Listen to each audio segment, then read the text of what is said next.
I'll give me my morning reminder. Live. Yeah, I know. Hey, you don't even know. I'm not even bullshitting. I appreciate that shit. At 7:10 a.m. Eastern. Here we are. Show starts at 7:10 a.m. Eastern. Okay, now.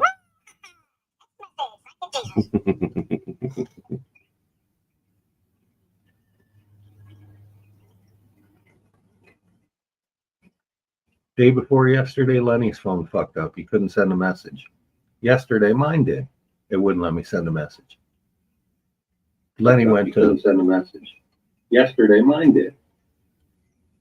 We're working. That's why I did this. Oh, test. Good. That's why I did this. Yeah, we don't need a repeat of yesterday's exciting morning. No, that's the reason I started it early. I started at 5 after instead of 10 after. That's why I said to start in case anybody comes and gives me shit. Is that still saying Mhm. what it was? No, I muted that because it wouldn't be A.M. annoying. Eastern.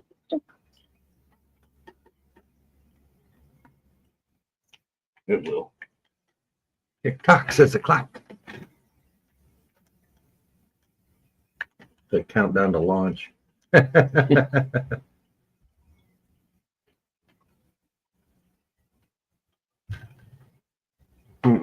time is it?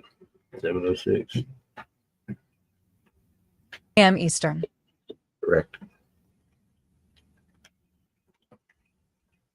Show starts at 7:10 a.m. Eastern. All right, everybody. We're going to do it early because we don't got nothing else to do, and I'm tired of hearing the voice going, Easter.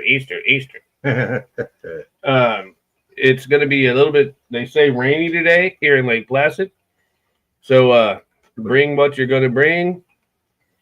I would bring a windbreaker because I don't know if it's going to rain that much. They only said 56%. Yeah. So that means maybe. That means maybe, or it means it's going to flood, and Marvin's going to be in trouble again.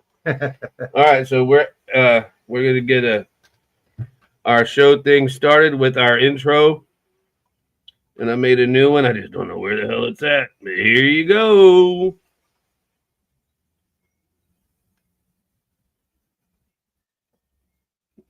It's so beautiful. Jesus Christ. That was pretty smooth opening. Good morning. We would like There to you go. remind you that Beer for Breakfast morning show is purely entertainment. Also, if you find yourself troubled, let me introduce you to our friend Joan. Hi, everybody. It's Joan Kaler. I'm in God's country, Florida. It's so beautiful. I just want to stop by and say hello and let you know that I have my Florida license, telehealth, so I can help anybody in Florida. And that goes from Tallahassee to the Keys, wherever you are, even if you're across the street. So just check out Joan Kaylor, KAYLOR.com, and see what you think. I'd like to be of service to you. So thank y'all. Love it down here. You all are the best. Thank you.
story about a couple of dudes.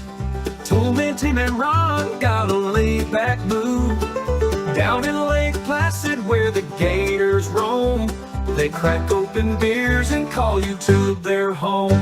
Beer for breakfast, that's the name of the show. Grab a cold brew, pull up a chair, let's go. Talking tools, fishing, and some stories that'll stun. Tim and Ron bring the fun when the morning's begun. Toolman Tim, he's the king of the shop. Knows his wrenches and he'll never ever stop.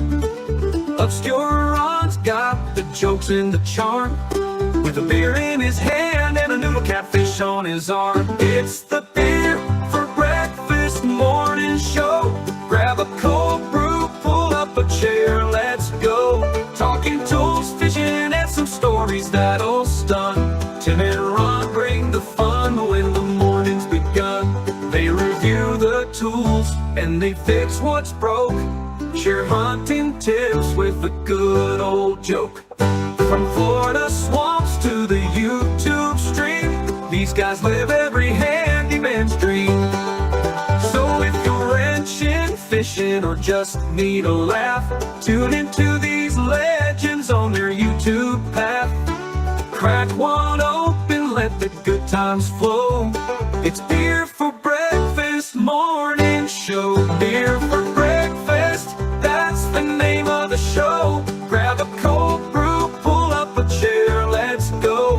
Talking tools, fishing, and some stories that'll stun. Tim and Ron bring the fun when the morning's begun. Yo, don't forget to like, comment, and subscribe. Tim's got the tools, Ron's got the vibe. Beer for Breakfast morning show is brought to you by Ground Up Remodeling. Tim will take care of your needs from the ground up. Truly one of the best in Lake Placid, and we wouldn't let anyone else work on our handyman or home improvement needs. Call Tim today. Drinking in the AM's a sin. Old Cracker's just hanging with his old friend.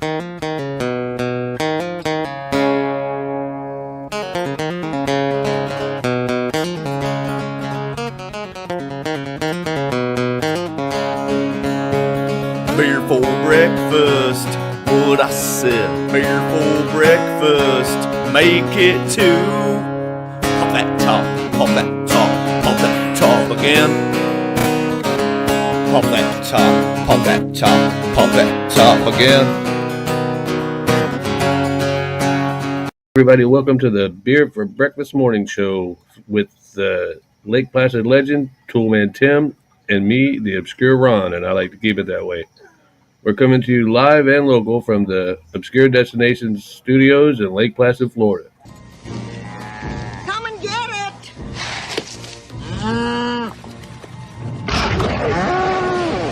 No, not that Lake Placid.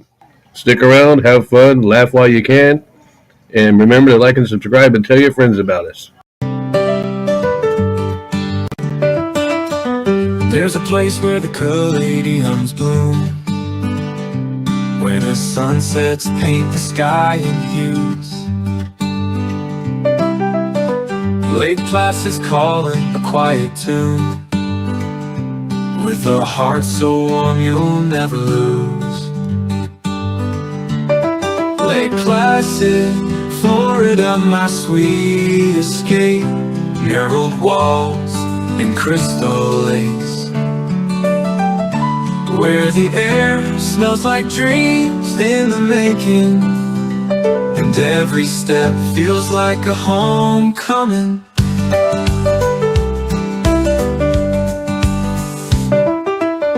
From rolling fields to the citrus trees, to the art that whispers on the breeze. Each painted story tells a tale so true, of this little town where the old feels new. Lake Placid, Florida, my sweet escape. Emerald walls and crystal lakes, where the air smells like dreams in the making, and and every step feels like a homecoming.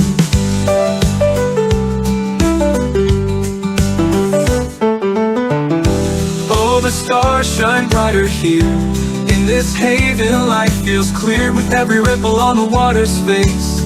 I find my heart in the sacred place. Lake Placid, Florida, my sweet escape. Muraled walls and crystal lakes, where the air smells like dreams in the making, and every step feels like a homecoming. So here I'll stay till my days are done, basking in the glow of the southern sun. Lake Placid, you've got my soul. Forever with you I'll be whole.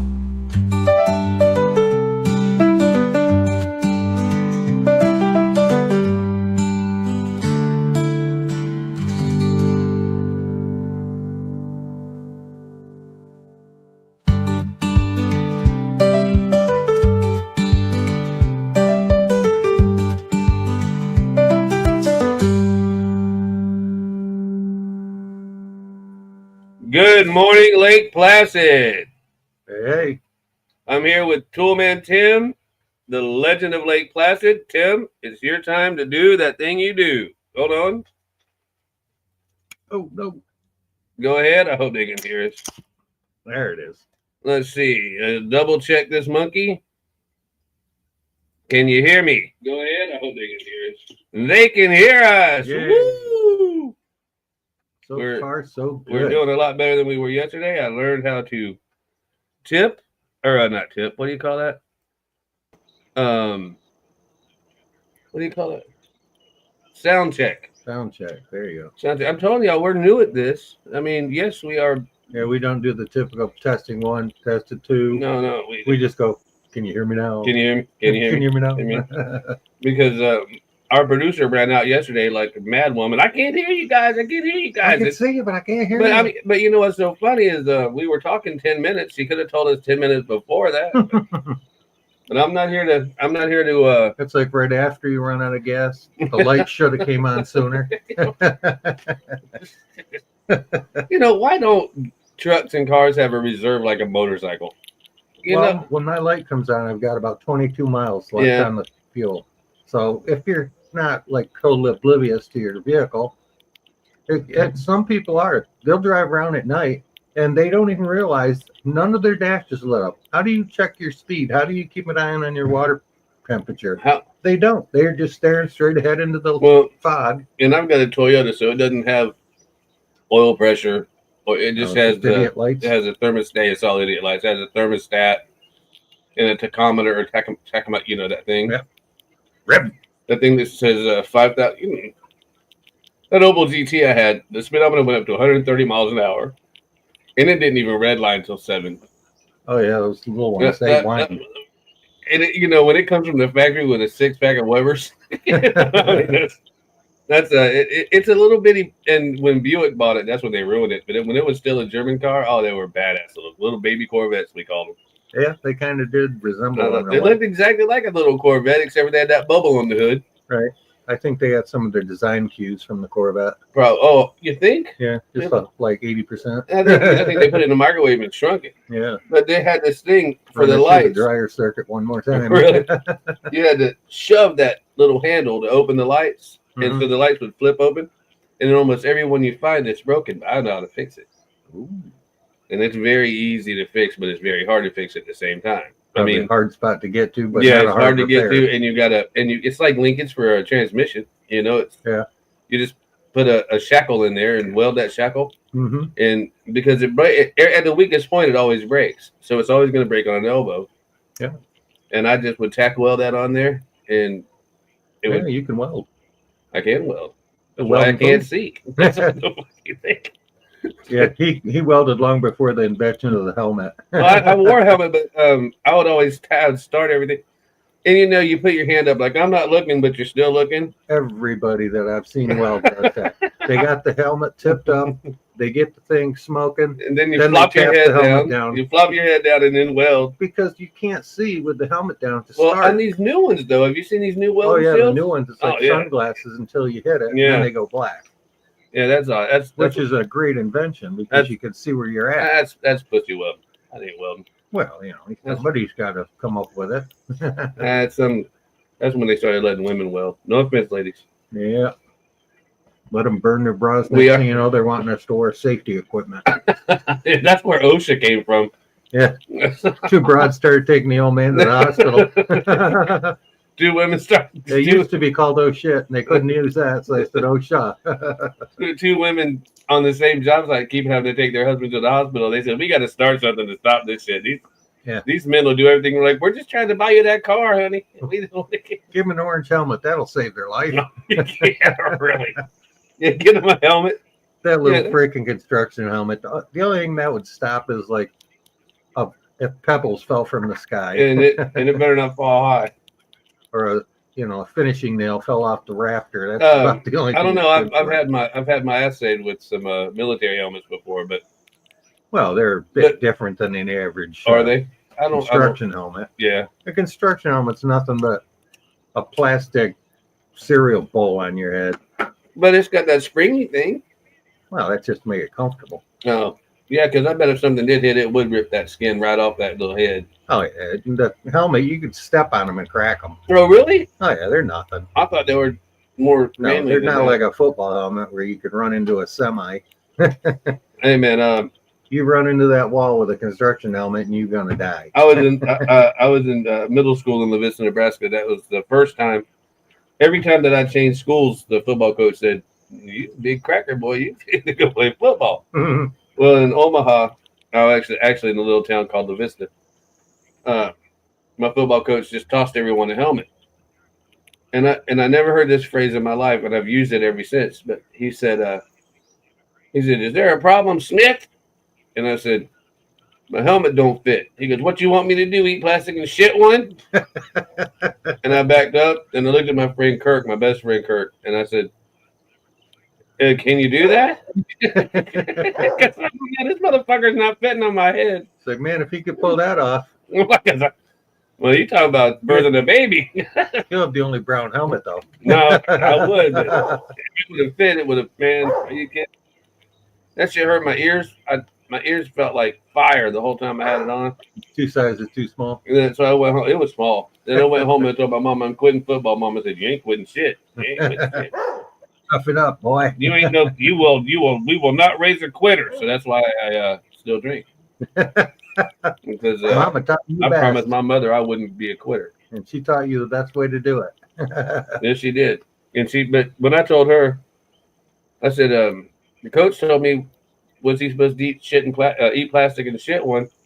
And my mama, just in her mama wisdom, I don't think they're actually made out of plastic. I think they're made out of something stronger. And I'm like, hey, this is like 1984, you know? They are plastic, but they're It's special. Duty. Yeah. It's got a fiber in it. Imagine.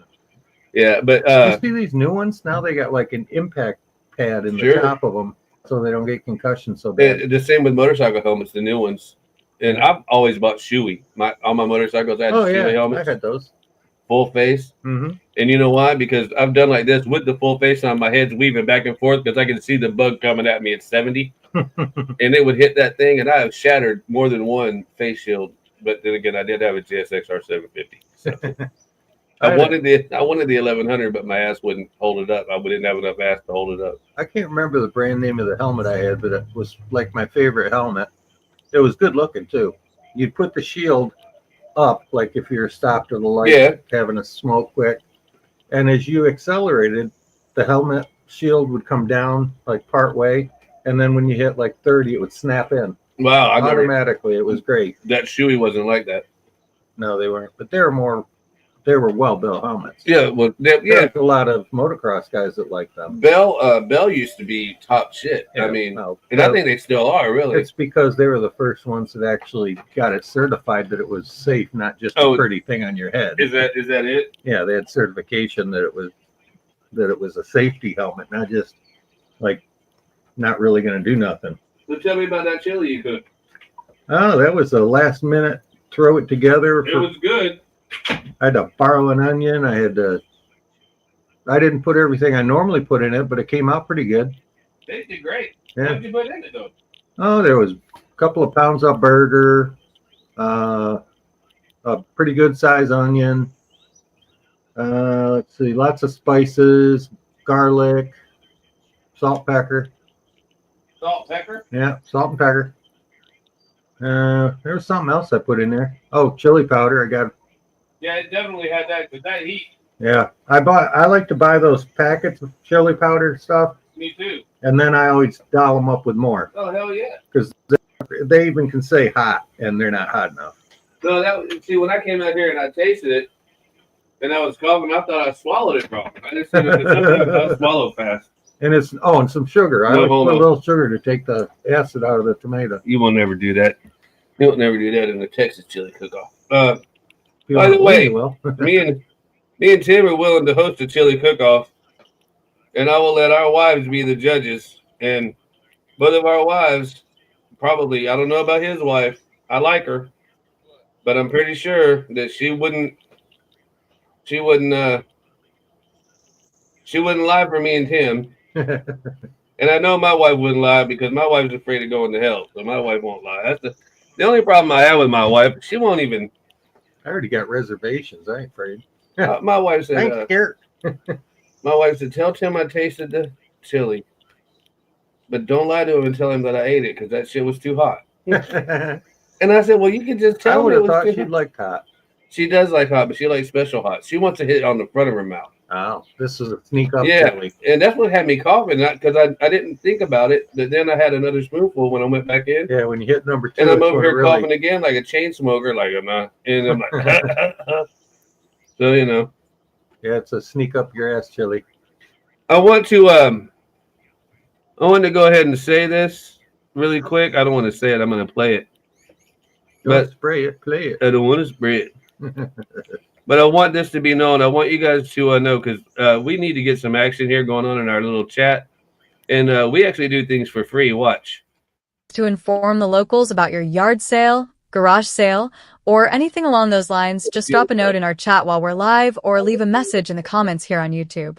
If you post it live, we'll talk about it live. We're also starting a deal like on old radio stations where for now you post in the live chat what you want to sell. Let us know how to contact you and we'll get the word out. All that is at no charge. Something we're happy to do for our community. See, that was oh shit, we were over here talking without all through that. That's great. But anyway, I think that's a good thing to do for the community. Yeah. Is to and it gives us something else to talk about. It gives us something to talk about. Hell, put your garage sale in the chat. And my buddy cannot pass off a garage sale. I can't either. He'll see a sign and it says garage sale, turn left. And there it is. He'll go down 20 miles down the side road just to find that there's nothing but little kids' clothes there, you know? He doesn't care. You told me, when you told me about that Aqua Tequila or whatever that place is called, they had the good Mexican food. Oh, yeah. Well, by the way, they got really bad reviews on Lake Placid restaurant reviews. But well, I don't know shit about Mexican food. I don't know. They said that some girls threw up on their shoes and shit. I don't. They say it's been gone. They said that the one in Arcadia is better. I don't know. Anyway, none of that's my business. Right. Anyway, the only reason I found that place was because we were looking for a garage sale. The only reason I found that shitty Mexican food place, and I'm telling you, if I knew the name of it, I'd tell you not to go there because that sure as hell ain't Mexican. It's not even close to Mexican. There's 2 Chinese guys cooking out back. It's something. There was one in town that Chinese people had it, and it was a Mexican restaurant. And I'm thinking, no, dude, you're supposed to have Chinese food. Leave the Mexican food to the Mexicans. That's what I love about Taco Bell. They always hire Mexicans, but they're not Mexicans. They're always Puerto Ricans. Yeah. And they're like, yeah, but we speak Spanish. Because I have a friend. A friend that's a Dominican. If I learn to speak Spanish, do I become a Mexican? Apparently, you can work. No, you don't have the right skin tone. Ah. But my friend from the Dominican Republic said, my wife works at Taco Bell. And I'm like, really? He's like, yeah, she's a Mexican. And I'm like, yeah, she goes, no, but she's Mexican when she's working there. I'm like, okay. And he speaks perfect English, but not with no accent or anything. Huh. But when she gets there, she's like, Full si, blown. senor, let's go to Tijuana, maybe. Hey, Meester, do you want to meet my sister? It'll be a long time. No, that's Chinese. A lovely long time. Oh, that fits every language. No, it doesn't. That's a standby. That's crazy, man. It's but you know, I want to go. I don't care because Taco Bell's not Mexican. My wife loves Taco Bell. I do too, man. I'll kill people for that shit. Not me. But now I can't afford it. Every stupid thing is the same food, just wrapped differently. No, it's the hot sauces at Taco Bell. Oh, nothing else matters. But I had a when I first met Tony, she said, "What's your favorite food?" I said, "Lima beans and rice." Dried lima beans, where you soak them, you throw a ham hock in them, you cut up an onion, and you cook them for a day. Then you put rice, you get some green onions, and you get some cornbread. That's my favorite meal of all time. that is your cooking tip for the day. My second favorite meal is spaghetti. I like spaghetti. I like spaghetti. I like spaghetti so much. Me and my cousin cheap Val. To make too. That's what I. It is, but me and my cousin Val, who I had a crush on. You got a pretty mouth, don't he? But we would pretend. What you reckon we ought to do with it? We would pretend with pine needles that it was spaghetti. When we were way before school. I still remember it. And you're eating pine needles? No, we were pretending to eat it. I mean, listen. It was like playing kitchen or playing restaurant. I would say, Val, I hope you're not listening. I would say, Mama, Aunt Mary's having spaghetti tonight. Can I go over there and eat? She goes, no, baby, that house is full of roaches. You ain't going over there. You ain't going over there and eat. She says she stirs her tea in a gallon jug with her hands. You ain't going over there and eat that shit. My mom but her hand is clean now. Yeah, it's clean now. But my mama said one time they were planting. My mom, we had a cow farm, so a ranch. So everything we planted in cow shit. So my Aunt Mary said, "You want a glass of tea?" My mom said, "Yeah." She said, "If you want to bring it out here." And Mama had beer and everything already, and Cokes and everything in the barn in the refrigerator. And trust me, there was booze in there and everything in that refrigerator. That was a fucking side by side. Yeah, it was for real. Bar in the barn. You'd have thought, yeah, yeah. So she goes, she comes out and she sees all these dirt particles in the bottom of her tea glass. And Mama said, "What the fuck is that?" Mary goes, "I don't know. All I did was just stick my finger in there and stir it up." Mama said, "Yeah, fuck that." She said, Mama didn't play. I was like, "Fuck that, Mary. I ain't drinking like that it shit. is. I ain't drinking that shit. So go in there and get me a beer. I'll drink a beer." Well, if I buy these cheap tea bags, I noticed I put like 8 tea bags in a gallon jug of water. They call it sun tea, but It's not. Yeah. It's just tea, just without boiling. Mm-hmm. Takes half a day to turn nice color. But when I pour it in on the ice in this big tumbler, at the end of the day, if you look down in the bottom, if the ice is melted far enough down, you see the grit from the tea bag. Yeah. So it looks like dirt. Yeah. No, this was not that. But bro. here's a words of wisdom from experience. If you have one of these cups with the lid and the little lid part that opens and closes is broken off, don't leave it on your patio, because if you get up in the morning and you still have tea in it, you take a sip, you get to the bottom near it, and you look in there. I've found all kinds of bugs. I've drank lizards before. Yeah. Doing that. Look, this is no bullshit. As you're saying that, I don't mean to cut you off, but you cut me off a lot. Yeah, go ahead. My dad had one of those big Bubba mugs. You remember those? They look like a keg. Yeah, I got one. I miss mine so bad. They're too big for the cup holder. I know, but they're perfect for me. Because I only drink 2 drinks a day. That's a half a bottle in one. I'm telling you, baby. Anyway, my dad had it. He was out there at the pool, and he never opens his lid. But that day, he said, "I'm just swimming around." He goes, and for some reason, I just opened my lid and looked in, and he goes, "It was bird shit. It bird right through that perfect little hole." What a shot! And I'm like, "Dad, how many times do you reckon you drank bird shit?" He goes, "I'd like to not think about that if you don't mind." Yeah, thanks. My dad. It's so funny because my dad was real proper. I mean, it was very rare. Even on the weekend, it was you didn't hardly see him in his suit. I never. The first time I remember, one of the first times that I saw him in shorts to go out to the pool, I thought something was wrong. I'm like, "Oh God, this is weird." But my mom, she was always in a bikini running around because she was a skier for Cypress Gardens for years. Oh, cool. Yeah, she was a competitive skier. And I think it was called Cypress Gardens. Yeah, I think it was Cypress Gardens over there in Tampa. Yeah. Yeah, but they jumped and shit before she broke her back. I mean, they jumped and she did acrobatics, and my mom was fucking hot, dude. I mean, not that I'm, boom, boom, boom, boom, boom. But all my friends were like coming over, and Kirk, my best friend Kirk, told me one time, he goes, "They don't like you, dude. They're not over here to hang out with you. They're over here to look at your mom's tits." You're just. My mom's got her tits hanging out in this bikini that's for a 16-year-old. She's like, woo. And Daddy bought her new tits because she had her tits. My mom had breast cancer. She had her tits taken off. Huh? So he got her. He got her a nice set. Yeah, she bit so much. They say, "Oh, it's like I'll have door number 2." She said my tits are so heavy, and then the doctor said, "Well, you have breast cancer. We're gonna have to take them off." Mom goes, "Woo!"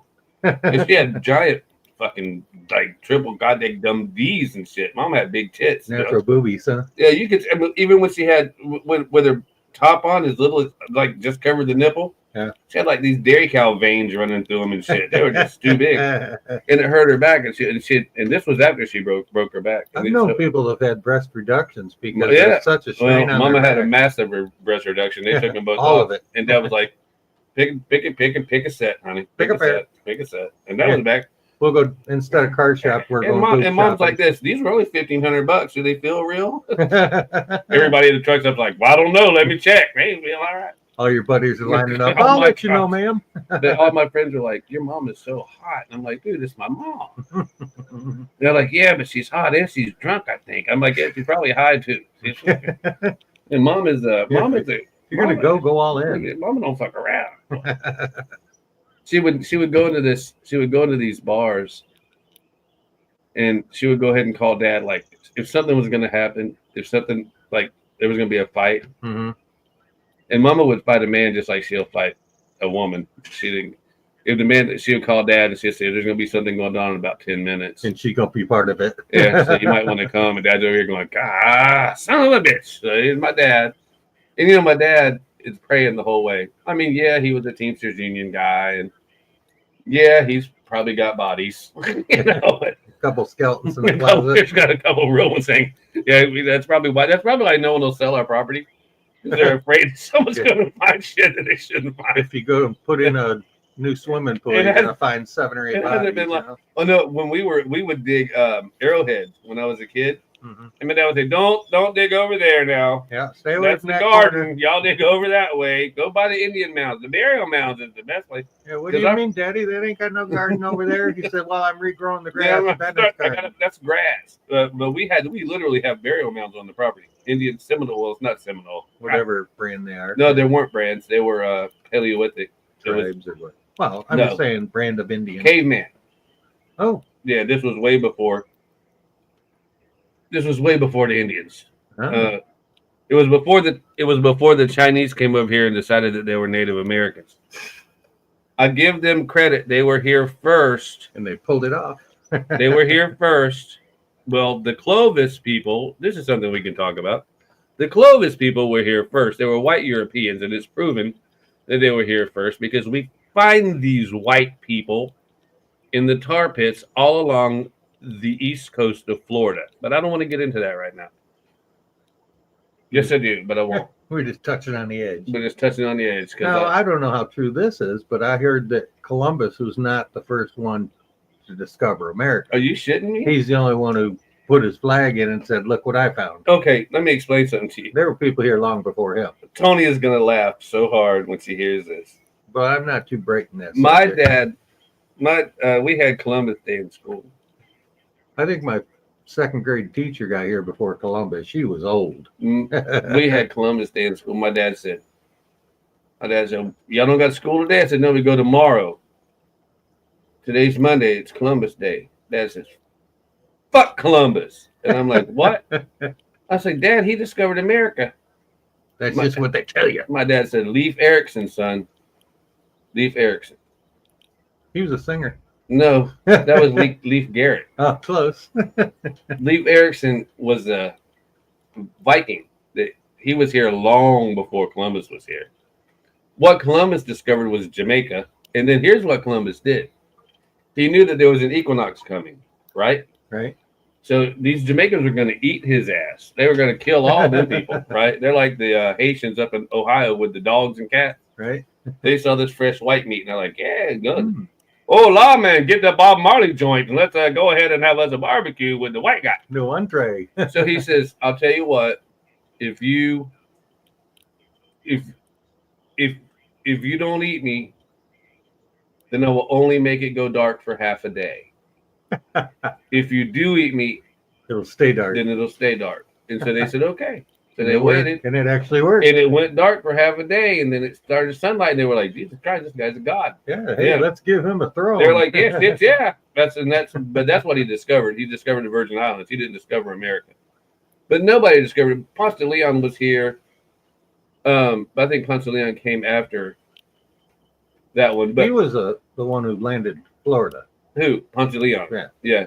But the Clovis people were here way before all of that. The Clovis people were English or Scottish or whatever.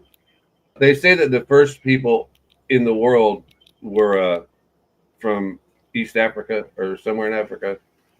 I don't know. Yeah, I wonder how the world started way over there. But they do say in some theories that it was one big solid massive land. Right. Well, it's the same. And then it broke apart over millions of years. It's how the Chinese people got here and became Native Americans was because of the Russian Strait. Because it was a big, giant, landlocked place. They could walk to Alaska that we bought from Russia, and Russia is Asia. I don't want to get into it right now. And there's your I love geography history class for the day. I like American history, and I like real American history. I don't like that bullshit they teach in school. Anyway, my dad said Leif Erikson discovered America. It didn't have nothing to do with that little wop. And I'm like, Dad, what's the wop? And he goes, it's a dago. And I'm like, what's a dago? And he goes, it's a fucking Italian. And I'm like, all right. I said, I thought we were Sicilian. He goes, I don't know why your uncles keep telling you that. My ex-brother-in-law, his whole family was generation 2, right from Italy. And I used to always bust his butt, and I'd say, you know what an Italian is, don't you? Just an inside-out black guy. I termed it nicely. He used to hate that. Well, you heard what Kinky Freeman said. I took you as a fancy, an Italian well-dressed, whatchamacallit. Remember that song I listened to the other day? Oh, you said he offended everybody in one, 2 notes. Oh, yeah. Everybody. First verse offended the whole country. How dare he? He talked about black people, Mexicans, Jewish people, and everybody. And the only thing he was good. And this guy's got such a hook nose. He's more Jewish than anybody in the world, Kinky Freeman. And he says, how dare you say that about Aristotle Onassis? And he's Greek. It's some fun shit. Oh, who is it? That's probably my squirrel feeder. Oh. Telling you, get me more squirrel. I'm telling you, there's nothing in the world that tastes as good as a squirrel. You know, this ought to make the locals happy. My family would bake the squirrel, and Jesus Christ, I'm going to say this out loud. I'm glad nobody's watching. We'd put one thumb over his eye, on his head, and suck the brains out of the other eye. You are a sick son. I'm not. That's just the way we did it. What'd you do? Eat it? Look at what you did. You spit it out? Tell me, yeah. No, you suck it out and you eat it. Good God. Man, I used to have my sister raised goats, and I'd drink that goat milk right out of the goat titty. Well, that's not too abnormal. I mean, I've sprayed milk out of squirrel brains. I've squirted the milk out of a cow right into my mouth when we were milking them. You don't suck the heads on crawdads? I don't eat crawdads. You are wrong, man. There's something wrong with you. All it is a shrimp. That and grits. Yeah. And if you listen to one of my intros, it says, I trust him even though he doesn't like grit. Yeah, and I was never affiliated with the government. And never affiliated with the government. As far as I know, now I'm kind of starting to wonder about it. There's got to be some commie in me somewhere. You got to be. And one side of my family was basically from Czechoslovakia or whatever, but that's Russian. Like that. Okay.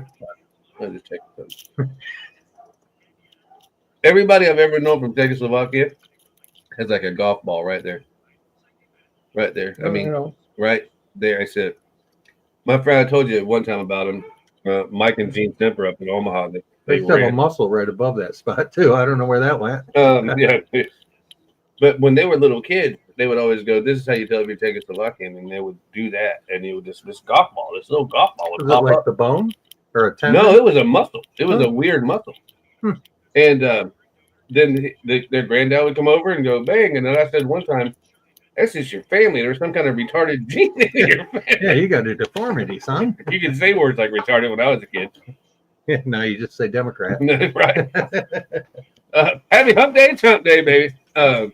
I got my Trump shirt. You got your Trump hat.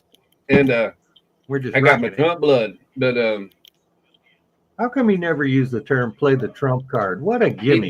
He does, but he every once in a while. But he knows how tacky it is. It may be too tacky. I mean, didn't he have a game called the Trump card? That was his card game, wasn't it? I don't know. I know he had that show. You're fired. And that's why that cocksucker should never. They should stop him from hiring anybody. He seriously sucks at hiring people. Yeah, he seems to have an odd decision-making process. He sucks at hiring people. Yeah. I mean, hell, I could be the next vice president, according to him. I don't know. JD Vance, I like all right. See, now this is where we had to have the live camera, because you could have me sitting here, and then I would say, "Oh, check out my shirt," and hold your hat up in the air and say, "This is obscure Ron. You can't see him, but here's his hat." You can see the hat. I've got hats. Oh, I know. You'll be buying them for me like it's. He's going to be WWF Ron here one of these days. Oh no, I got a Grinch. Oh, you got a Grinch out. Yeah, because now it's after Halloween. Oh, so you picked that shit up cheap. Yeah, well, Tony does. Well, that's why I wait for Christmas in July. Me too. Oh man, everything's on sale for the summer. Remind me, I gotta fucking buy her a Christmas present. You guys still do that? Yeah, we do it. No, we don't. Actually, we don't buy each other anything because we get anything we want anytime we want it. Us too. But then I'm always the asshole that forgets getting her a Christmas card. Oh, I never do that. And either. I can't drive because I can't see. So it's not. So she's like, "Yeah, but you can order shit." Yeah, that's true. You are a computer whiz. Yeah, I'm not. This guy could do more shit with a computer than anyone I've ever seen. He's actually a computer geek. Oh, he wasn't here for that. That's horrible shit to say about me, man. He heard me. I thought we were better than that.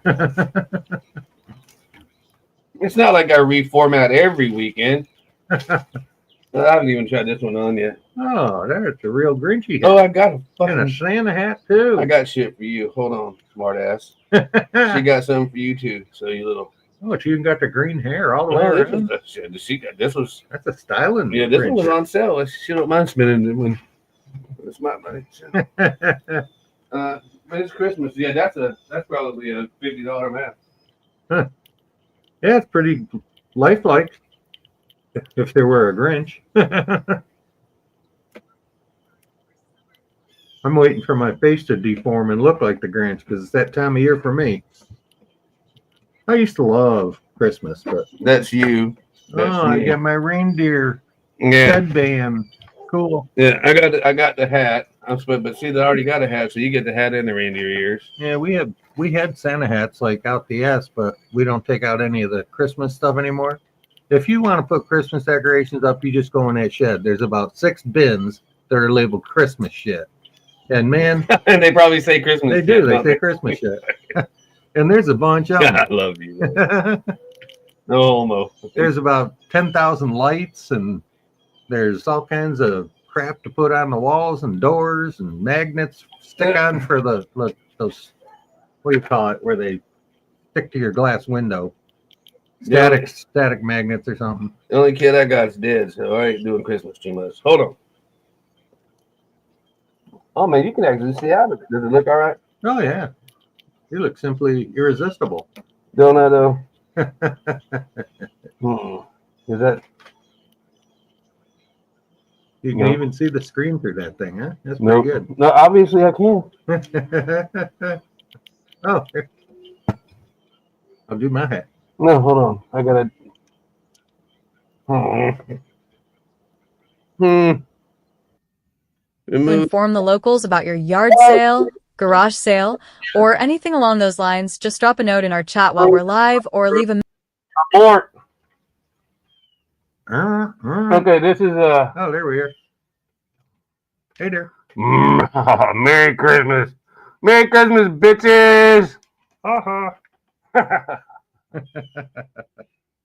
That was show one. Remember? Tony Yeah, was sitting here, and I kept coming in the background. that was funny. We had a Then she finally just got up and said, oh, she "Do goes, it, you're it." Oh yeah, she said, "Oh, Tim, you're doing a great job. I'll never do this again. Thank you very much. I Yeah. appreciate you, bro. I'll take seat number 2. Yeah, I'll never ever do this again." She'd be riding the back seat. Really, she's like, I'll be the She'll just go to producer. yeah, I'll be the producer. I'll talk to the people that want to talk about. You need to talk. Oh, we're getting our card should be here today. You need to talk to your people over there at Marathon. Okay. Oh yeah. Oh, by the way, everybody, I know this is just an exciting show because me and Tim only deliver the best. Yeah, hang on to your hats. This one's gonna get rough. Hang on to your hats, baby. I don't know if this is gonna be the right one. Pick a block, any block. Yeah, I'm gonna pick this one. Good luck. Let's see what we Day got. 21st, 2 p.m. Peter Powell Roberts Museum of Art and Cultural Center, 310 West Main Street, Avon Park, Florida. Visit the Peter Powell Roberts Museum of Art for Saturdays in Santa Studio December 7th, 14 and 21 from 11 a.m. to 2 p.m.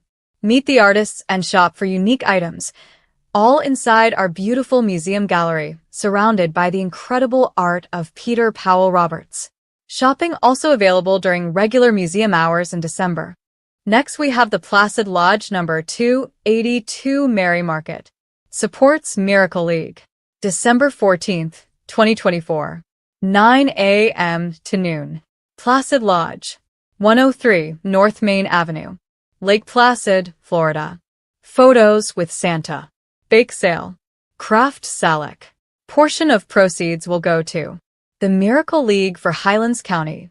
For more information on Miracle League, www.ml4hc.org. The Santa Express. Departing Clewiston. These joyful holiday trains will offer families a 2-hour trip through the countryside aboard a decorated, historic passenger train. Each ride features a visit with Santa Claus, cookies, and a commemorative gift. First-class tickets include locally made sweets, treats, hot chocolate, and desserts.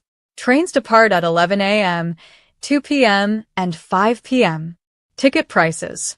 Tickets are $50 for adults and $40 per child ages 4 to 14. Children 3 years of age and under ride free.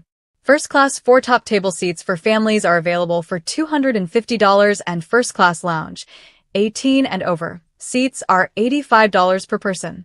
Group rates and private cars are also available and inquiries can be made at contact@sugarexpress.com. Please note, due to its historic nature, Sugar Express is not ADA accessible. Cars used on excursions feature steep steps, narrow hallways and doorways, as well as small restrooms which can present challenges for guests with limited mobility. Please contact our ticket agent before purchasing for questions on accommodations. And finally, we are celebrating the grand opening of our new plaza. There will be vendors, a couple food trucks. American Legion is giving out free hot dogs for kids. We have a barbershop that will accepting walk-ins, nail salon, hair salon, as well as a couple clothing and sneaker boutique. Let us know if you have a current event or would like us to promote your event. Our fees start at $25. Contact Tony today at beer4breakfastmorning@gmail.com. Remember, use the number 4.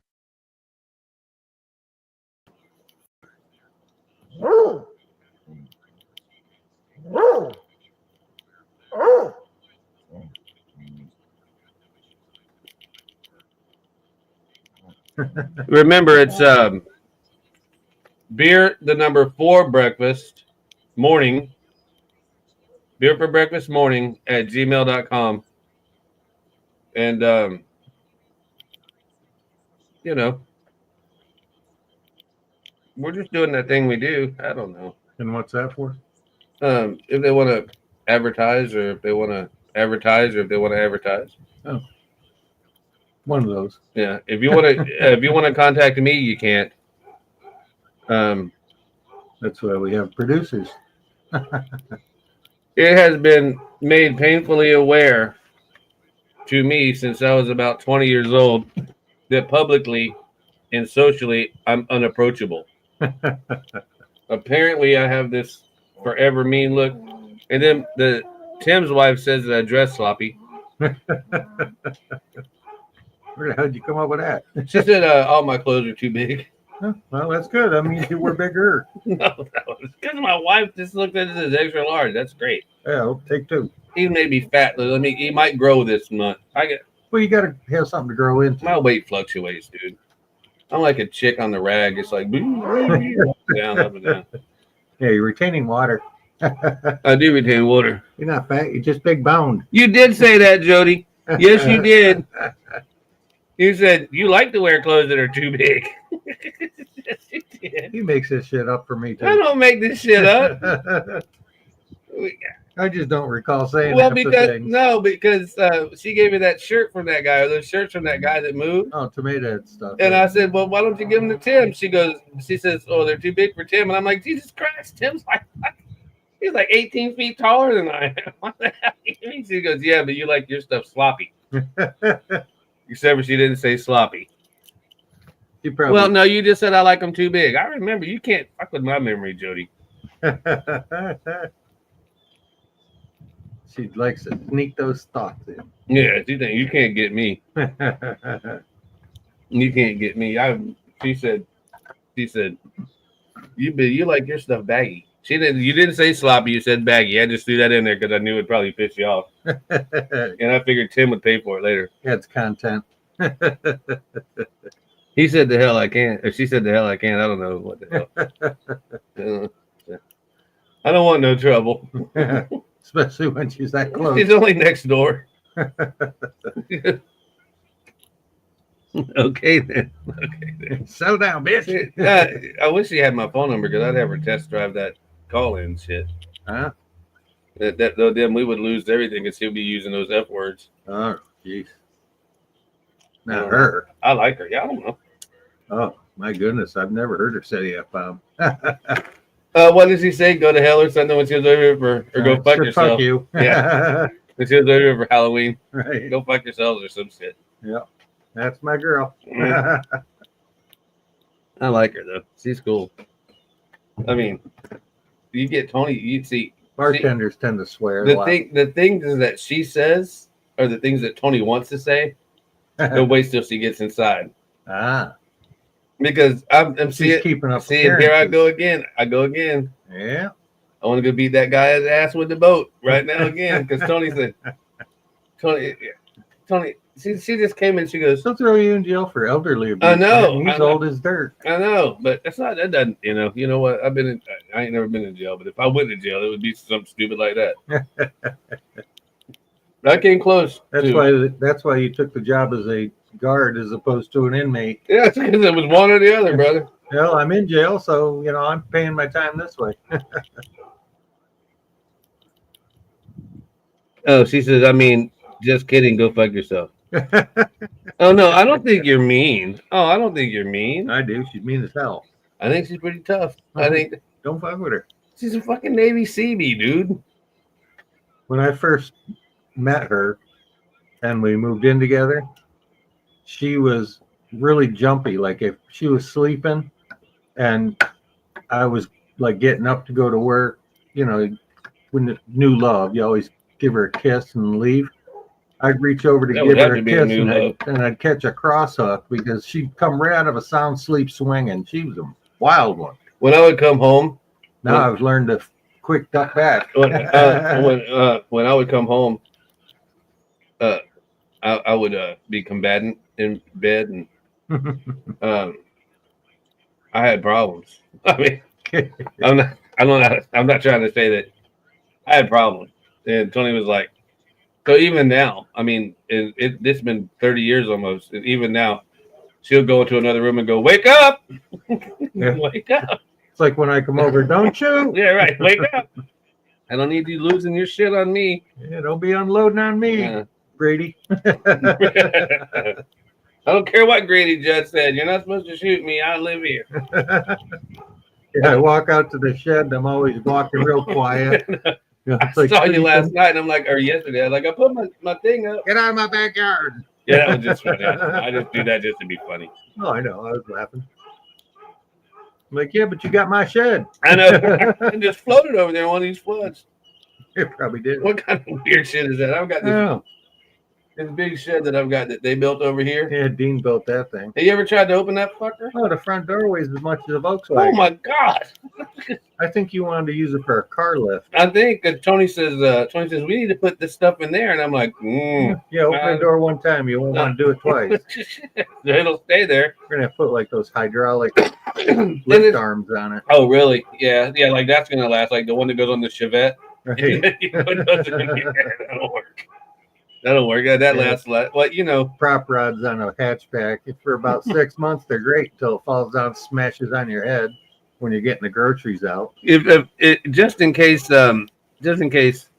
Jody is still here, the coldest day this year, I look outside, I hear a car start. I look outside, and the yellow Mustang top is down. She's got on a jacket, and she's taking off. And the heat's a blast. I don't know if the heat was blasting or not, but I told Tony, I said, "This crazy motherfucker." Hey, if you got a rag top, use it. I hate people that buy convertibles and that is shitty. Yeah. And like a lot of my friends have pickup trucks that have these full panoramic glass ceilings in them, and the center of the roof is all glass. And they, of course, they come with a factory pull it up. Looks like a headliner. It looks like a shade. So you never know that you got this big, expensive, cool piece of glass. Yeah. Like Charlie. He bought this $90,000 truck. It's got this big, fancy roof. You'd think we'd have that open just to say, I got it. You know, hey, look how cool I am. I don't think he's ever looked out at just to see if the door worked was the first thing, and that was the end of it. Every once in a while, I think to hit my sunroof, and if I think that we're going to be gone a long time, I'll take it out because it's got a space to fix it in the back. But our car came with two tops. It has the hard top and the rag top. And they say you should just take two bolts out and do this and do that, and it'll interchange them. Nothing's as easy as it says. And then to take the top off of it, it's a RAV4. It's the old one. And you take the top off of it, then you had to fold it all up, all manually, because nothing is electric on that car. Nothing. They said, you want power windows? We're like, nope. You want power locks? Nope. Guess what's going to break? Nothing. Except for it's going to leak oil a lot. Yeah, well, and have something. And there's a couple other problems going on at the heater core. Oh, that again? No, I haven't checked it yet. Why do today what I can put off till tomorrow? Right, fixing the can, I'm telling you. I got to get that too. I got to get that. Do they make it for the oil leaks? Yeah. It's not motor honey. No, it's mechanic in a can. They use it on roadkill all the time. They get a motor that's overheating or leaking. They just buy a can of this crap, and if one don't work, they always put two in. By the time they get to three, they sit there going, "Hey, I don't believe it. It worked." But I just don't know if that's going to stop the oil leak. Because I don't know where you couldn't find it where it's coming from. You visibly cannot see where it is. But yet there's enough oil on the ground that you could. Oh, it's fucking leaking. The Valdez sink out in your driveway. You know what, though? We got Dawn dishwasher liquid if a duck shows up. Yeah, if a duck gets stuck in your La Brea tar pit. Yeah, talk to our people for a minute. Talk to the masses. All three. Oh my gosh, there's another dumb commercial for Geico. They're talking about this little beautiful spot they found, and they're saying how, oh, it's really great here, and you know what's going to happen every time you find something like this, all these people suddenly show up, and then this lady goes, "Are you done yet?" And he goes, "There it is." So they say, "Okay, let's go." And she comes on with this, "Hey, so and so, I'm just enjoying some two fancy dumb words that no person would use." And I'm like, what a hokey commercial this is. Well, Geico is. That's not Geico. That's Progressive. No, I'm pretty sure it's Geico. It's No, got that that- flow chick in Yeah, it. no flow. Yeah. She's progressive? Yeah, that's progressive. Oh. That's why she's got that little queer guy, Jamie. Yeah. Oh, you know what the very absolute dumbest commercials are? Target commercials. I don't watch those. I don't watch They commercials. have- They don't they have them have on a, BattleBots. When they have a commercial, it may be about blue jeans. They never show blue jeans. They show anything and everything else. And then at the end of the commercial, they put the Target symbol. The whole time you don't know where you're listening for and what for until the end. And by the way, jeans are on sale, 20% off. Have you seen that new Jaguar commercial? Don't even No. show a car. There's a bunch of queer people and a bunch of That must be buys them. excuse me. Everybody's a different color. There's a bunch of queer people. Oh, they had to fulfill the whole The rainbow. Got your rainbow of And it was colors. done. There's no car in there. And I'll tell you what. I like European sports cars, but back in the 70s, I think, my father had a Jag, and he bought it new. They were known for electrical. And my dad said, you know, the Ray, our mechanic, he said, when I told Ray I was going to buy this car, and Dad bought it off the lot. He said, Ray I'll said, be seeing you every other week. Ray said, buy two. One for me to work on and one for me to get fixed while you have them working on the other one. That'll be your loaner. Because he said you're never going to keep them running. English cars. Yeah, those Jags were known for electric. Oh, they were. trouble. And this thing had a big. I liked it because it was like the Opal, and like the Corvette, Oh yeah. and like the old 240Zs. Did it have the V12 in it? I don't know, but it had it had to because it had a hood that went from here to Jacksonville. I mean, it was. Yeah, God dang, I can almost tell you I don't know. the model of it, but It was like a 73 or 74 probably. Oh yeah, that's back when they really had problems. Yeah.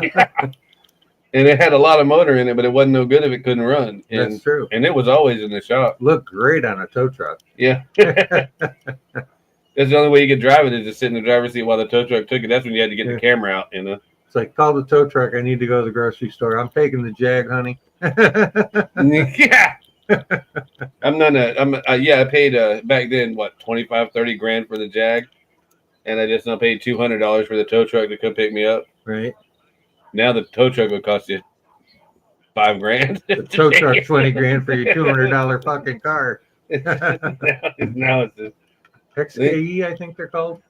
I don't remember. I was too young. Yeah, I don't they remember. were a cool looking car, I don't remember. and they're kind of pricey. Yeah, they were expensive. They were expensive. They were an elite person's car. Yeah, he thought he was elite. Oh, you were saying your dad always wore a suit and like Everywhere. dressed nicely. Yeah. It made me think of Green Acres, where he's out on the tractor with a suit and tie, I don't want. plowing the field. Dude, That'd be your dad, right? It was And really. your mom was the good-looking wife. Yeah, really.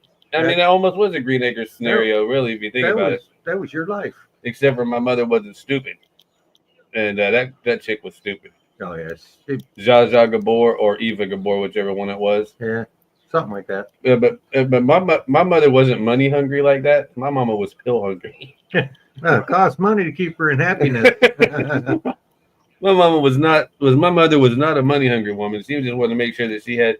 My mother had this fascination with apple wine. She loved it, I guess, because she loved it. I don't know. Because it was wine. It mixed really good with but I mean, I've seen that woman sit back and I've seen her knock back shots of Jack, like it was nothing.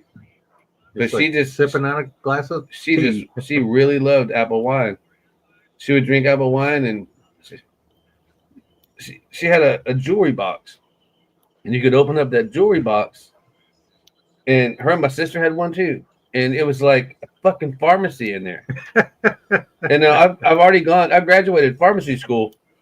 So you knew what you were. No, if I'd have saw that shit when I was because now I'm remembering back, because I remember going to pharmacy school and looking through the PDRs, and I'm looking at what pills were, and I'm like, well, that's a yellow jacket, okay, that's a black beauty. Okay, Bob was really fucked up because she had a good. It was like a tackle box. It was like a party travel kit. I'm like, holy shit. Most women take their makeup case. She took her pill case. You get caught with that in your car today, you're going to jail for fucking date rape. I mean, You're going to jail for at least a while. Oh my God, I can't. And well, that's what I'm very cautious about, putting my pills in my truck. Like, I won't just, because I have to take certain pills at noon. And you got to have them in that bottle. Home.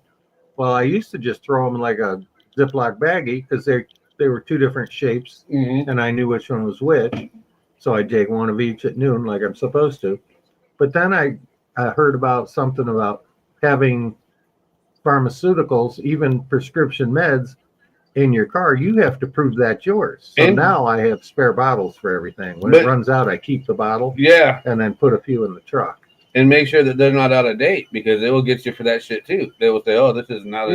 I've done it. I've updated the bottles periodically. You have to. It's wild. It's wild because right now people they'll get me for a lot more than that if they pull me over. People get they're just gonna stuff me and cuff me. You need to watch out because you don't know who's watching this shit. So they can't see me. Yeah, they've seen you before. Come find me, fuckers. Don't come to my house. If you're the police and come to my house, bring people. Yeah, bring the SWAT team. Bring people. Yeah, SWAT me, because it's not going to end well for either one of us. Because I stopped. Everyone says, all of my friends are big time Trump supporters, and they say, I back the blue. Fuck the blue. I gave up on cops when cops gave up on me. When the police stopped defending me, and the police stopped defending my property, and the police started caring more about themselves than they did the people they're supposed to serve. Listen, if you've got an undercover police car that's incognito, completely unnoticeable, then they're not protecting the serve. They're trapping. When you're camouflaging, you're hunting. That's right. So basically, you're hunting. That's right. and when that's entrapment, I think. Well, I don't think. Well, yeah, but that's tricky. But they were wearing a uniform when they get out of the car. Not always. Sometimes they just have a suit on. Yeah. Sometimes they look like. Sometimes they look like like Tubbs on Heat of the Night. And man, no, I don't look. I respect law enforcement to a point, but my own aunt, my fucking aunt, who was a cop all of her entire life, and she was a major in the sheriff's department when she retired. And she said, don't trust us. She said, when you have a family reunion, do not let none of your family, the cops, in that house. And I'm like, I don't have nothing in there. She goes, no, it doesn't matter. My mama does. No, this was me when I was growing up. Oh. And because I would always have parties. Right. Imagine that. But she would say, don't let them in the house. Do not let them in the house, because they are trained to constantly watch everything that's in that house. And they make memories of it. It's just built in instinct. That's why it's always fun that we joke about me having guns, but I don't have any guns. None that I've ever seen. Well, that's a BB gun or something. Yeah, I don't know. Got the little pellet gun. That's just in case you get a rat in the back. A snake. Or a snake. Can't have no snakes. No, I don't. I can take a snake out with a straw and a wad of paper. I did have a dart. You had a blowgun for a while. Yeah, I was pretty good at it too when I was a kid. Hey, you must have come from Africa at one point in your history. No, my dad bought it for me from Silver Springs. It's like you think about, who the hell really needs a blowgun? Kids, it was a toy, but it's a silent. You'll put your eye out, man. But that boy, I'll tell you, that thing he bought me darts, and that I think he was trying to set me up, really. My dad was like, I get that boy. Let me see what I can get this dumbass to do. Because I'm still stupid. I mean, yeah, you have said, hey, can you hold this beer for me a minute? Watch this. My dad was like, it's good breeding. I mean, we got good breeding in him. I don't know what the hell happened. Stopped right at his neck. It did.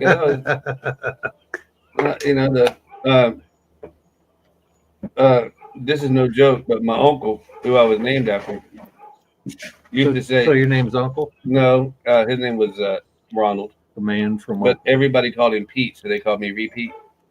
Repeat. And he said, "Boy, the best part of you dripped down your mama's leg." My dad used to say, I never liked that fat piece of shit. My dad always just used to say, yeah, I must have jerked off in a flower pot because I had a blooming idiot. No, my uncle would say, look, man, there's a lot of shit that I can't get into. But, yeah, statute of limitation ain't up on no, all no, there's a lot of shit. No, I didn't hurt him. I didn't hurt him. He ended up. I've never seen a human as fat as that in real life. As him, as Pete. I never saw a human that fat in my life. I mean, he was like one of those bury him in a piano case. He was fat. He was all belly. It just pretty much hit his knees. I mean, Oh my gosh. he had a shirt special made. He was rich too. You know, man. it's weird how some people, they just rich. get heavy in one area. Like my brother-in-law had a pretty good beer gut, but he had legs that looked like pencils. Yeah. How the hell he supported that weight on? He said, I'm waiting for gravity to take effect. I don't know, but Pete was all belly, and he was just all belly. And my dad would say, "You're a disgusting motherfucker." He would go, "I can't help it." My dad's like, "Yeah, you can. You can push back, you know." Yeah. Hand over the Twinkies. And he would say, "This is table muscle." And my dad said, "That's the only muscle your body's got, dude." And that's what holds up the table. He was fat. Oh, my dad hated that guy. He was his own brother. My dad hated him. When I was 300 pounds, the only advantage of being that heavy was when you sat in your recliner. He went back by himself. You just set your freaking dinner plate on your belly because it was sticking out. My cousin Wade had a wife like that did that. It's like putting a trough in front of you. That's why I like Tony. She's got a hard belly. She got that liver fat belly. Everybody's built for speed. Well, you know, it is what it is. You got to love what you love, and I love bacon. I love, and yeah, it's not weird to suck the brains out of a squirrel head. I don't think it is. It depends on where you're from, I guess. I figured that someone up in West New York. That's where you're from, right? West New York. Yeah. I figured y'all did that as a hobby. You know, we used to grow pot and we drink moonshine for a hobby. We did that too. I had a cousin that, not a cousin, a friend, a really close friend that was Jewish when I was younger. He said, "Man, what are you gonna have for supper?" I said, "Well, squirrel brain." No, I didn't say squirrel brain. I wouldn't have done that to him. He'd have probably ghosted me to hell for that. But he said, I said, "Well, they got rock lobsters down the road that the guy just caught today. I'm gonna get those and get a couple pounds of shrimp and maybe some crabs if he's got them, all fresh." And he said, "You know, those are just roaches." I said, "No." I said, "A roach is, a thing. Roach is a roach." A roach." He goes, "Nope." He goes, "Nope. The Hebrew Bible says those are the insects of the sea." I said, "Well, then get the fucking King James version." Yeah. Buy a different Bible. But you know that lobsters and all that shit used to be slave food. Really? Yeah, they would catch them and throw them away, and that's what the slaves ate. It's like the lower part of the pig. That's why you pay good money to be a slave. Now that they say living high on the hog now, is rich. But the low part of the hog's where the good shit's at. That's where the bacon's at. That's true. So, the black people had a thing going on. Them slaves, I mean, life was fucked up. What the white people did to them was fucked up. And there was also black slave owners. But, well, see, now, here I go. God damn it. Well, when we bought the slave, look, we didn't go over there and buy slaves. The Jewish people went over there and bought the slaves. They bought the slaves from their own kings. From the tribes, right. Right. And they didn't send their best. They sold us the shit they don't want. They sold them to the ones that were probably strongest and unruly and the smartest, by all bullshit aside, because they were tired of the bullshit. Right. He gets secondhand. Right. So then the guy the ones that he couldn't control, he sold. And then the Jewish people put them on the boats, and then they sent them everywhere. And Americans said, "What the fuck? Hey, cheap labor." And and when they freed the slaves, a lot of the slaves stayed right on their plantations because they didn't have a choice. They had food. Yeah. They had a place to live. It may not have been a castle by any means, but a lot of them chose not to leave because they actually had a pretty good owner that took care of them. Yeah, but that's still fucked up. Yeah, I mean, you shouldn't own anybody, but no, only unless they're making iPhones Nike shoes, and anything that you buy from China. That's the only time slavery is okay. Yeah, because child labor is cheap. And not only that, did you know that? And Will Smith goes all the time to Dubai. Oh, that's for the rich and famous. And you know what? They still have black slaves. Really? Absolutely. Dubai has black slaves. You have the first country to end slavery, I think, was England. The second was America, and then the other people said, "Yeah, fuck it, they did it. If they could pull it They off. ended it on their side. We're going to keep them." And no, seriously, I'm not bullshitting you. That's honest to God fact. Well, I've never been there, so can't say. Oh, I have. I'm sorry. You've seen it live. I've seen it live, and it's horrible. And it's horrible that these black rappers and these black actors and everything will go over there to promote their movies. Mm-hmm. And because the Uyghurs are Muslims that are almost all conclusively blacks, and that's who's making they are all slaves in Japan. I mean, not Japan, China. They're called Uyghurs. Starts with a W. I know it's weird. It sounds like the end. Yeah, but it's Uyghur, and they're all enslaved, and so it's okay. But then they're going to come and tell us that we're bad people. Mm-hmm. Hey, look, man, we brother on brother fought each other to make sure that there was freedom for those black people in this country, and all of those white people that fought made sure that slavery was no more, and people died on this continent way worse than ever in recorded history. Right. There were more Americans killed in the Civil War than any other war we've ever had.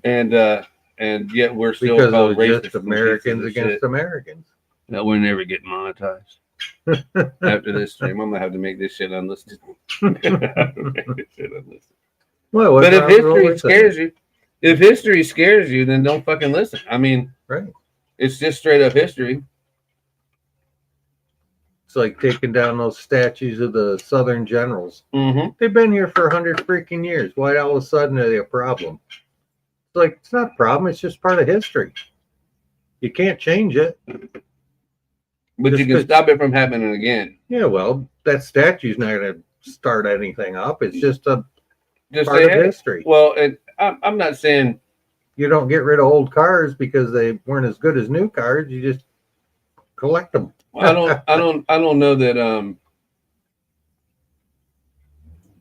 not too sure that I'm all that cool with the Confederate flags being on state flags.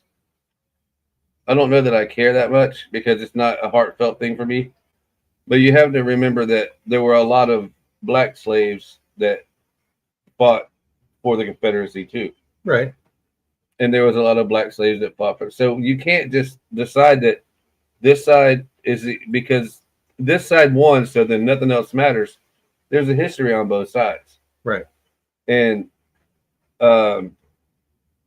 it's just crazy. And there's your philosophical moment for the morning. I've got a bunch of them. I get pissed when people start talking about history. I get mad because the military forced me into pharmacy school, but I really should have been a historian because I love history and I study it and I study it and I study it. I love history. A lot less gunfire in that line of work. Not these days. That's true. Even the cook goes out there blasting away. No, I mean, I thought you meant pharmacy. No, not these days. These guys come out there and they be robbing these pharmacists these days. Uh-huh. Where, they'll let you die. You'll be in massive pain with cancer.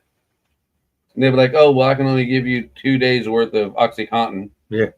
Because you might be abusing it. So what? Let him abuse it. He's terminal. Jesus Christ. He's going to die. Let him go out comfortable. Jesus. What the fuck is wrong with you people? That's like. Yeah, they've gone a little overboard with this worrying about, doctors overprescribing. Like my doctor, every time she signs that prescription for the controlled substances, she's always telling me, I got to be careful. I can only give it to you for a month because if I do it wrong, I get red flagged and then they're going to come after me and all this crap. I'm like, Jesus Christ, watching you like a hawk. And all they're supposed to be doing is stopping the pain. Right. And that's why when you go to the emergency room, they'll give you the shots there and then they'll give you a prescription for like 4 pills when you get out. But well, you're still going to be hurting for a month. If you're 10 years old, want your dick cut off, that's no problem. Turn you into a girl, sure. That's no problem. That's okay now. And then what bathroom are you supposed to use? That's why the old outhouse was good. All it had was a half moon and for a good time call written on the door. Took all the question on if you're in the right room. Use a good time. Good times, good times. I could use getting out of the fucking house for a little while. Oh, you were supposed to take my saw yesterday. Yeah. Well, we can do it today. Oh, now it's a we? Oh, we, I don't care. I know where it is. It's only around the corner. You know how I feel about leaving the house. Yeah. No, it was your idea. No, it was not. It was your idea. No, you just said you need to get out of the house. Oh, no, I don't want to get out of the house. Okay. Retract. No, I'm not retracting. Jesus Christ. Yeah, he's happy in his obscure world.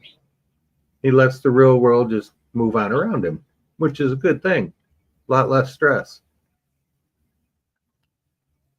And the nicest thing I think about this day and age is if you want something where normally you'd have to say go up to Sears and buy it, you don't have to do that shit no more with this computer age.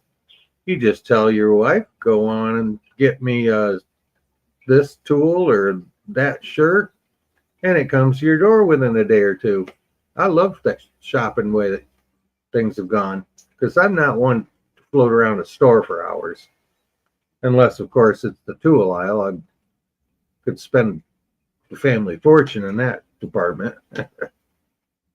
Or the Snap-on truck. Oh, that's an addiction. I get on one of them trucks. Might just well give me an open checkbook because it's going to suck. I was talking about the shopping is so cool these days, because it used to be if you wanted, like, say, that mask, you'd go to Sears or you go to a party store. Now you just go on a computer, say to the wife, hey, get me this, and it comes to your door in 2 days.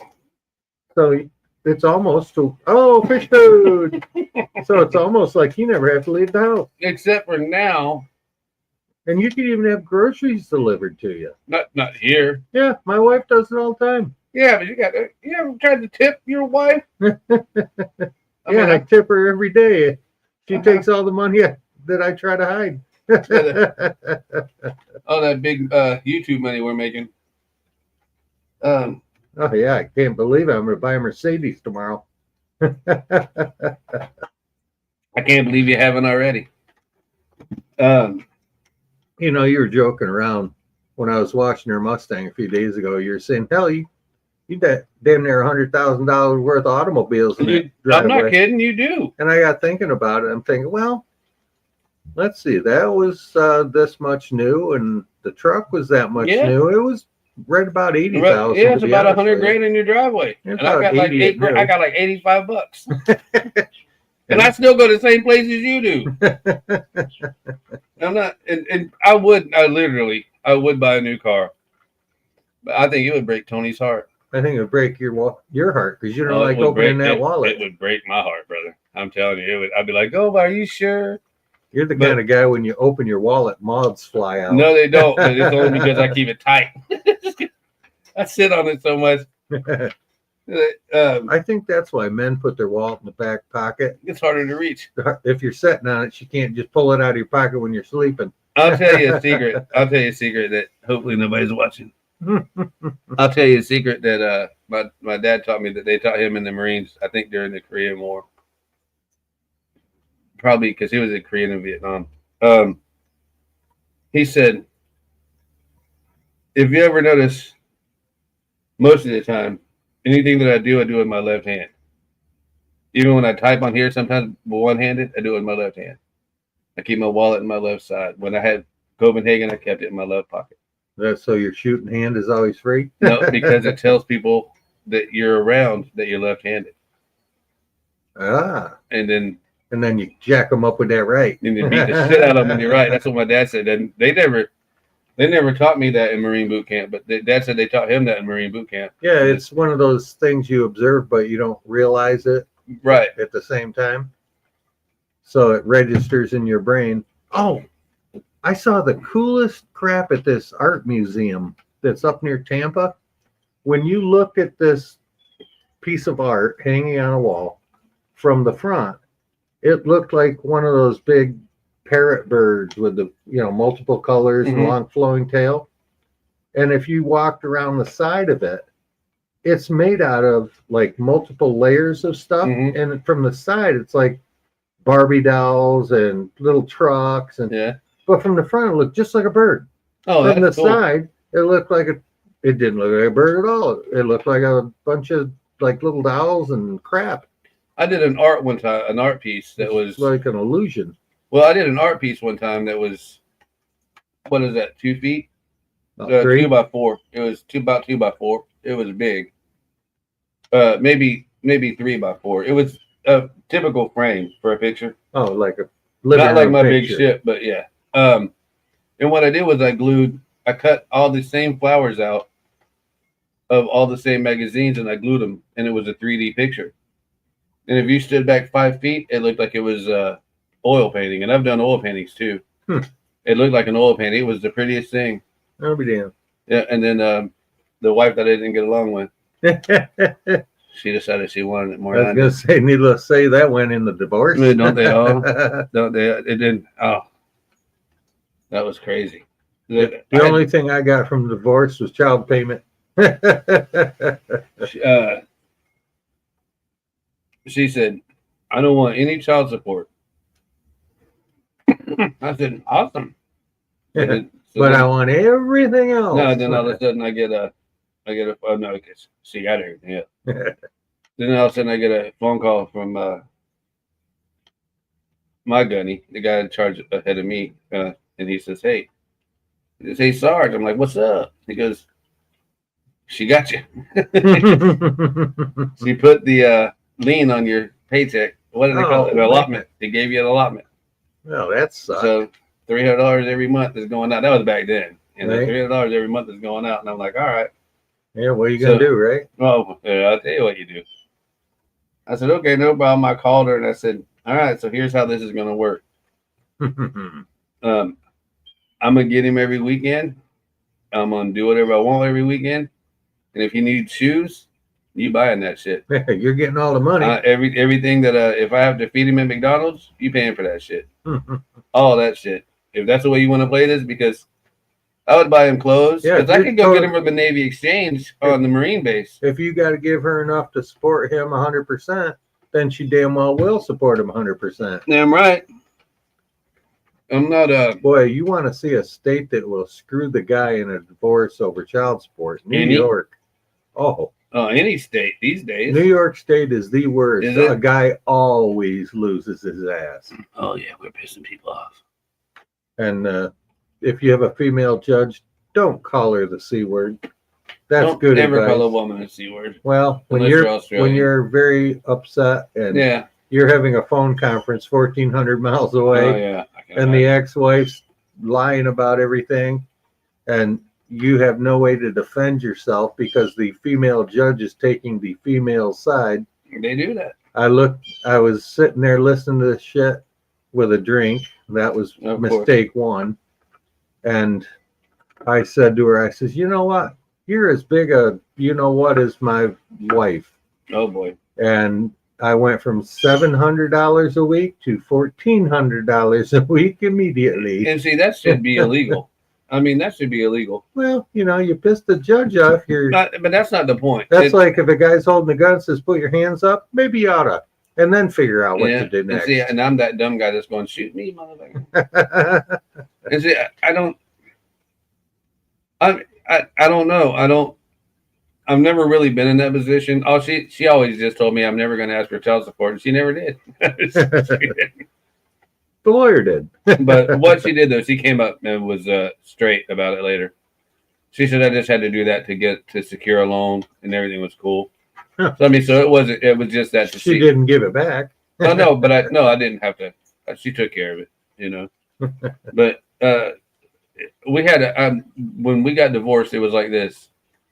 I don't like you really a whole lot. You don't like me really a whole lot. So let's just part. Yeah, that's kind of how that was. I mean, now my buddy had a divorce like that. His wife was having a little more fun than he was, and they got divorced, and they had a very civil divorce. She went her way, he went his way. She would still stop over to pick up the kids and hang out, and he would have the kids, she would have the kids. It was like, oh, mom lives on that side of town and I live on this side of town. And they would, they'd meet somewhere. That's pretty much swap the kids, have a drink. It's like go right to they got along better when they were divorced than they did when they were married. So did me and her. That's weird. She wasn't cheating on me or nothing like that. We just didn't. She married me. I'll be honest with you. This is something I've never admitted out loud. She married me because she wanted to get away from her daddy that was a primitive Baptist preacher. Oh, she just had to get. And I said, "You're hot," and I'm telling you that Hollywood standards hot. Oh my! I'm not talking the way I like women hot in real life. Because she's talking supermodel hot. She was hot. I mean, there's no question about it. I mean, anybody that she was phenomenal. Hey, look, she found out she was pregnant when she couldn't do the 500 sit-ups that morning. Oh, so no, seriously. I can only get to 290. She was freaked out. Oh, she was freaked out. Anita was a phenomenally beautiful woman. That's a great name. Anita, I know, because everyone used to joke. A friend of mine has a wife named Anita, and Anita I could never, that's what he Anita. told me. I could never remember her name. And he said, just remember, I need another beer. And I'm like, oh, I get it. I've never forgot her name. Man, she was, if you want it for wife material, you couldn't have asked for better wife material, because I could have come home drunk.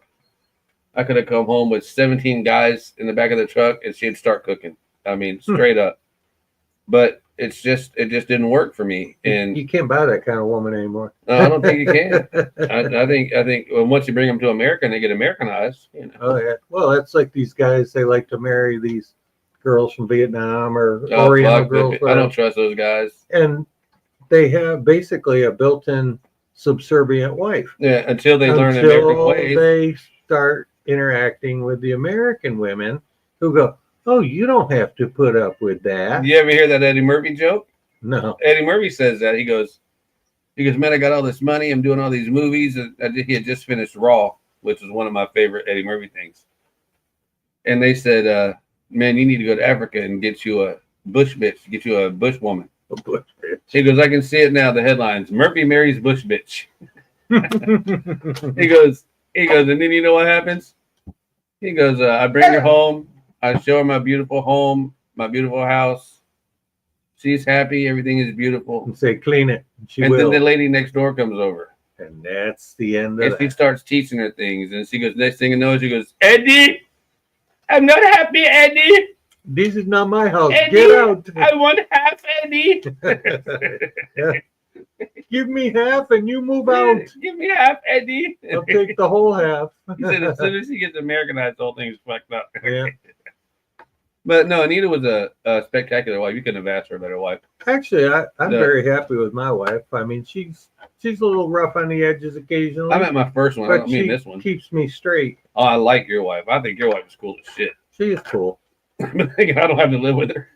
Yeah. See, everybody thinks my wife is sweet. They don't got to live with her. Well, it's like when you see a little baby, you go, "Oh, they're so cute. Can I hold it?" The nice thing is, you can just hand it back.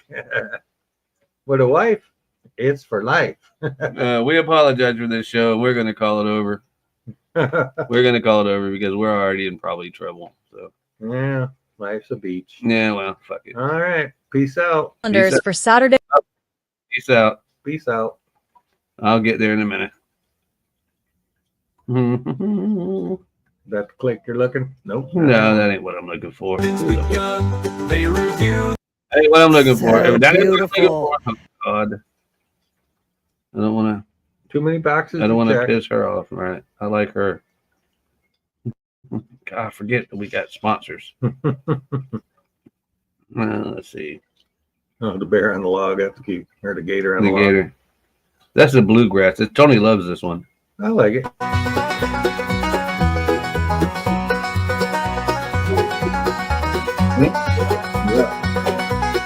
Way down south where the Gators play, Tim and Ron got a show to make your day. Tools fishing and stories galore. Crack a cold one, there's always room for more. Beer for breakfast, to show you gotta see. Tim's got the know-how, Ron's got the glee with a laugh, a story, and a beer in hand. They're the best thing duo in Lake Placid land. Now Ron's got a secret, let me tell you true. His lovely wife Tony, the boss of this motley crew. She wrangles the chaos, keeps the show on track. Without her around, it all fall flat. Beer for breakfast, a show you gotta see. Tim's got the know-how, Ron's got the glee with a laugh, a story, and a beer in hand. They're the best thing duo in Lake Placid land.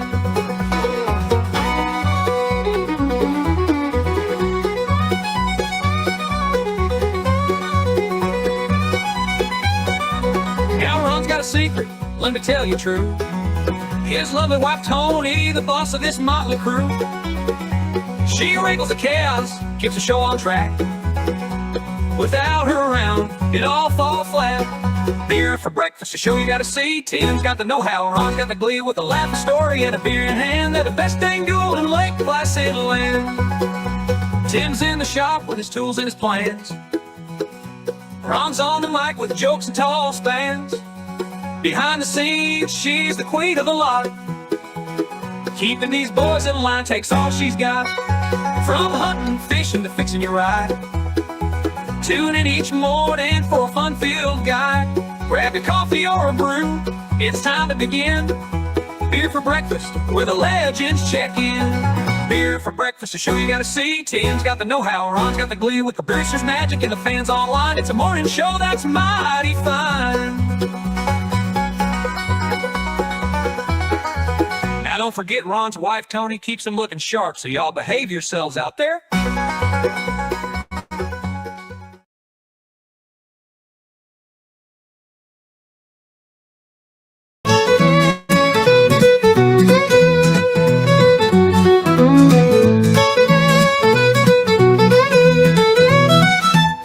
Well, it's 7:10 in the morning and the screen's lit bright.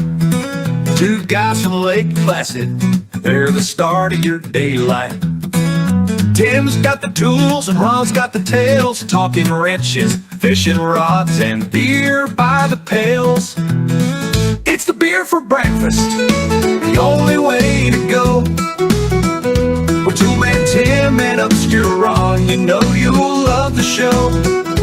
Grab a coffee, crack a brew, and pull up a chair. They'll fix your eye, crack a joke, and talk about fresh air. Tim's the legend of the toolbox, fixing anything that's broke. Ron's got the quirks and the laughs, keeps us all in the joke. From auto hacks to fishing facts, they're the kings of YouTube land. With a morning vibe and a can of beer, you'll always understand. It's the beer for breakfast, the only way to go. With two-man Tim and obscure Ron, you know you'll love the show. Grab a coffee, crack a brew, and pull up a chair. They'll fix your eye, crack a joke, and talk about fresh air. From socket sets to story bets, they're rough and they're real. Small engine dreams and hunting schemes, they've got that manly appeal. You might learn a trick or two, or laugh so hard you cry. With the Lake Placid legends, the morning just flies by. It's the beer for breakfast, the only way to go. With Toolman Tim and Obscure Ron, you know you'll love the show. From Lake Placid to your screen, they're the dudes to see. So crack a beer, tune in here, it's the way morning should be. Alright Ron, pass me that socket wrench and don't spill the beer. Tim, you gotta earn this one. Tell me what about the gator again.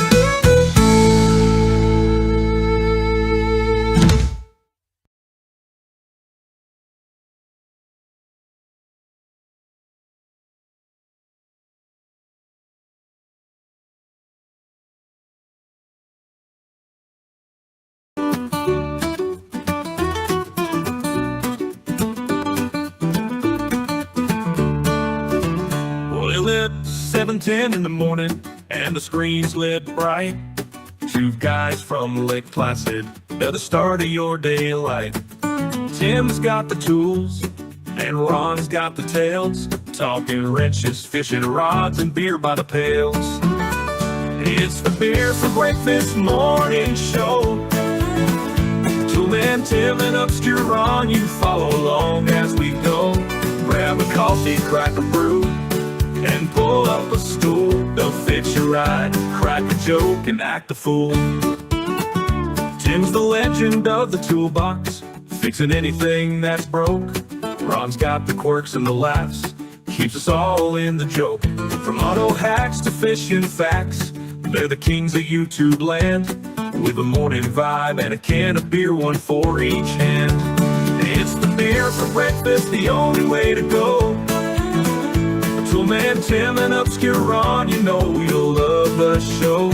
Grab a coffee, crack a brew, and pull up a stool. They'll fix your ride, crack a joke, and talk about fishing, and always act a fool.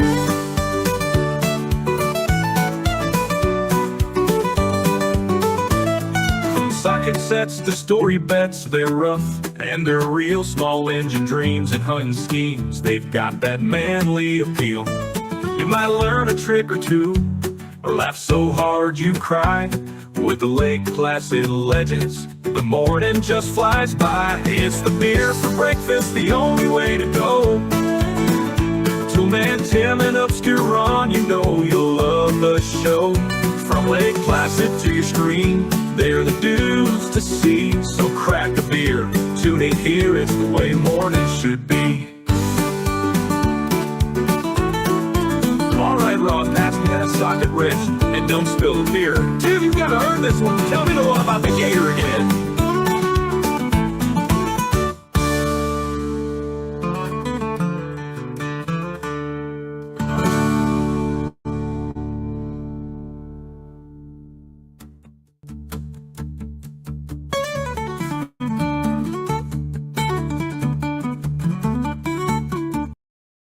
Down south where the gators play, Tim and Ron got a show to make your day.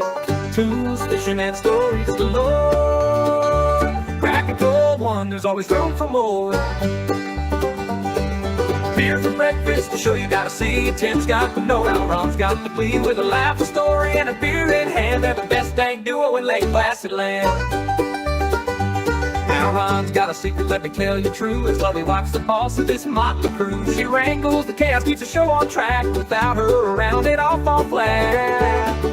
Beer for breakfast, the show you gotta see. Tim's got the know-how, Ron's got the glee. With a laugh, a story, and a beer in hand, they're the best dang duo in Lake Placid.